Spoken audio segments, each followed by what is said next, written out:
Kita masih barengan sama Umi Andi Melani di sini, owner dari Dapur Rumah Umi ya. Umi, sore hari ini apa aja nih yang dibawa?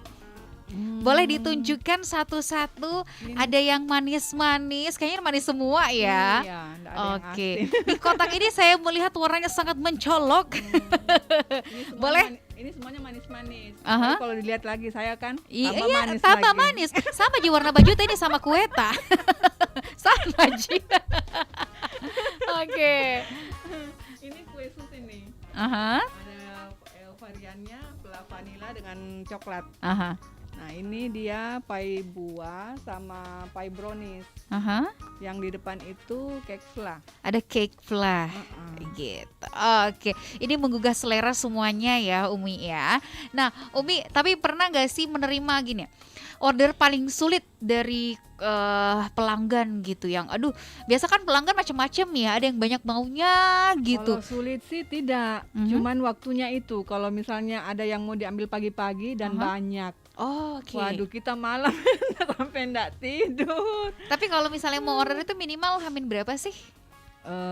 H-1 sih bisa juga. Bisa. Bisa juga pas hari itunya juga bisa pesan. Yang Mhm. penting stok bahan di dapur rumah Umi ready. Oh, Jadi oke. kita bisa buatkan. Oke, waktu itu ingat gak sih pesanannya berapa dan harus kayak kerja keras semalaman gitu Nah ya? itu kalau ada acara pengantin, Heeh. kita harus nggak tahu, pokoknya nggak tidur semalaman. Tapi pernah gak sih menerima komplain juga dari pelanggan, atau misalnya makanannya diretur gitu, dikembalikan? Kalau itu sih alhamdulillah tidak. Ha-ha. Cuman pernah juga kejadian, untung barangnya belum sampai ke customer. Mhm. Waktu itu kan mau pakai ojol gitu Ya, kan. heeh. Baru mau diatur itu barangnya itu di motornya, terhambur. Ya ampun, jadi gimana? Baru pas lagi itu hari kan mau pakai rapat Heeh. di kantor apa lagi namanya tuh? KPP Pratama yang Oh, di itu. kantor pajak ya? Kantor pajak mau dipakai rapat. Untung masih ada stok kan. Jadi Heeh. cepat-cepat kan. Ya ampun, itu jumlahnya waktu itu berapa? Banyak juga. Heeh. Tapi itu juga yang kasihan juga karena itu Gojeknya menunggu. Oh, ya. Langsung saya kasih share lagi, kan saya kalau ada apa-apa langsung share ke grup keluarga. Heeh. Jadi pas selang lihat lagi nih berantakan semua itu kan, pas Aha. ini pai buah juga. Langsung dibilang itu anakku, jangan marahi lagi itu Umi, ojolnya kasihan. Saya bilang Iya tidak dong. Ji, cuman saya mau menangis. Ya kasihan, sayang kuenya banyak ya Saya bilang saya ampun. mau menangis, lihat ini, bukan apanya, waktunya sudah ini kan. Iya benar. Sudah terkejar gitu kan, orang mau pakai rapat lagi. Dia bilang sudah Mimi cepat Mimi kerja gitu. Saya bilang ini Mimi anak-anak kesian yang ini, yang kerja semua. Saya lagi yang sibuk lagi laporan ke keluarga, grup keluarga. Itulah suka dukanya ya. Misalnya kita Kalau ini berusaha enggak gitu. juga.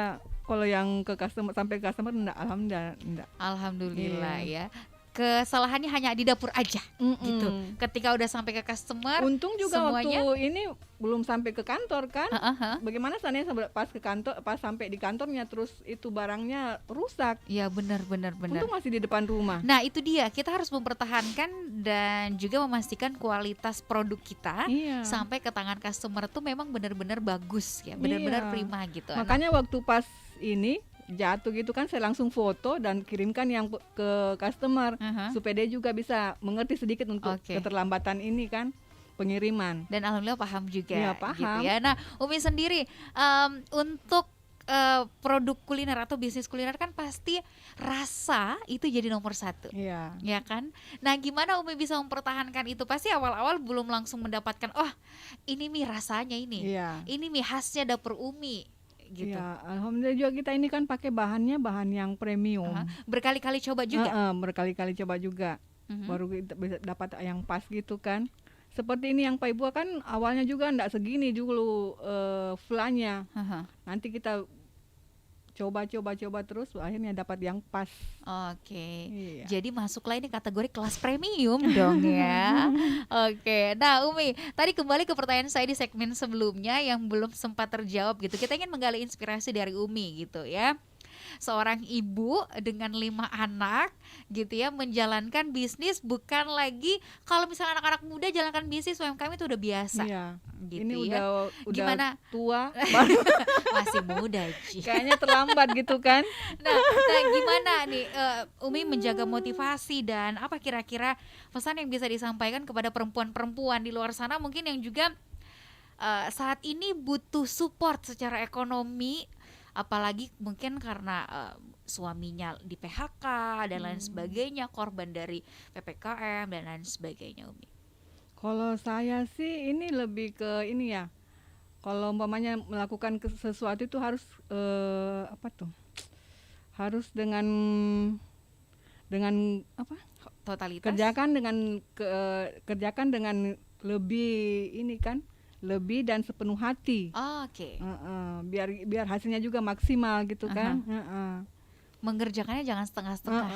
Makanya juga itu saya kalau ada apa-apa, justru ini biasa anak-anak kalau malam gitu kan, ada besok ada pesanan ini saya sebutkan semua listnya kan. Besok jam segini ya, jangan telat. Pokoknya kan saya selalu ada grup ini juga. Jangan telat ya.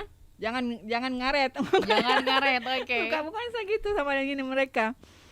Saya bilangnya kalau umpamanya lama, jam berapa sekarang? Pokoknya saya cerewet gitu emang orangnya kalau dalam hal gini, karena kita kan mau ini. Kita memang harus ya sempurna gitu ya, walaupun kesempurnaan milik Tuhan ya. Takutnya juga kan nanti ndak maksimal juga kalau ini, jadi makanya jangan kalau terburu-buru, makanya kita harus lebih. Berarti Umi ini tipikal orang yang perfeksionis juga, disiplin dan perfeksionis. Iya Umi. Gimana? Oh iya bener, Umi bawel gak? Mana jempolnya? Oh takut dia, takut. Daripada dibenjol.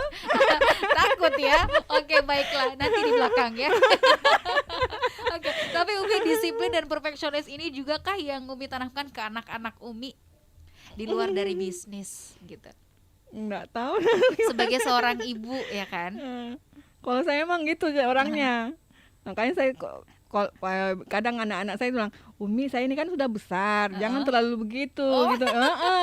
Yang namanya ibu kan pasti gitu. Namanya juga ibu Una, jadi jangan terlalu ini kan. Iya tapi kan kita bukan bayi lagi Umi, sudah besar, sudah ini. Tapi apapun itu kalau ibu ke anak pasti sebesar apapun anaknya masih dianggap kayak anak kecilnya nggak sih? Apalagi mereka semua jauh-jauh kan. Apakah ini juga salah satu penawar rindu Umi ke anak-anak yang jauh-jauh? Anaknya yang paling jauh di mana? Aussie. Di Aussie. Iya. Udah berapa lama di sana? Itu anak yang keberapa? Pertama. Anak pertama ya? Iya. Berapa tahun? Udah setahun lebih. 2 di Jakarta, 1 di Jogja. Yang di Jogja masih kuliah. Itu yang SMA di sini. Iya, yang Bontot tinggal ya, jagain mama sama bapak ya. Oke. Nah, gimana biasanya? Kadang-kadang kan apalagi kalau perempuan ya, dalam menjalankan bisnis kadang-kadang moodnya itu berubah-ubah gitu. Terganggu oleh misal masalah keluarga atau lagi rindu sama anak, belum orderan banyak dan lain jadi sebagainya. baper gitu kan. Gimana Umi bisa menyelesaikan itu? Nah itu saya juga biasa begitu kalau mamanya lagi ada ini kan. Tapi kan ada mereka ini. Jadi mereka itu cuma ini ini kerja ini nak ya, ini ya, ini. Saya di kamar. Di kamar refresh pikiran gitu ya, me time sebentar baru kembali lagi. Oke, nah Umi berat gak sih menjalankan bisnis di tengah masa pandemi ini kalau bagi Umi gitu, walaupun tadi sempat juga mengatakan nggak ada bedanya ya, biasa-biasa aja gitu ya, tapi ada nggak sih rasa berat gitu ya, banyaklah perubahan gitu yang terjadi? Nggak ada ya? Iya, kadang juga saya kan gini, kalau misalnya saya kan bikinnya juga tergantung ini juga tuh, nggak maksudnya jadi bukan yang nyetok ya. Kalau yang nyetok mungkin ini banyak yang terbuang gitu kan, yang lebih-lebih gitu kan. Ini enggak. Tapi alhamdulillah juga tiap hari ada pesanan. Walaupun juga kalau misalnya ada lebihan, saya langsung tawarkan ke teman. Laku juga. Gitu, enggak mau rugi. Atau ini kalau share di story gitu kan. pasti ada yang ini. Oke. Nah, seperti apa nih strategi bisnis yang dijalankan sama Umi gitu ya? Tadi salah satunya kita udah dapat bocoran ya. Umi ini memasarkan produknya dari media sosial, Smart Listener. Nah, gimana? Sepenting apa sih sebenarnya peran media sosial untuk bisnis kita, apalagi bisnis rumahan, ya kan? Sekarang tuh banyak gara-gara pandemi akhirnya jadi buka semua usaha dari rumah masing-masing, dari dapur masing-masing. Nanti kita akan lanjutkan di sesi selanjutnya.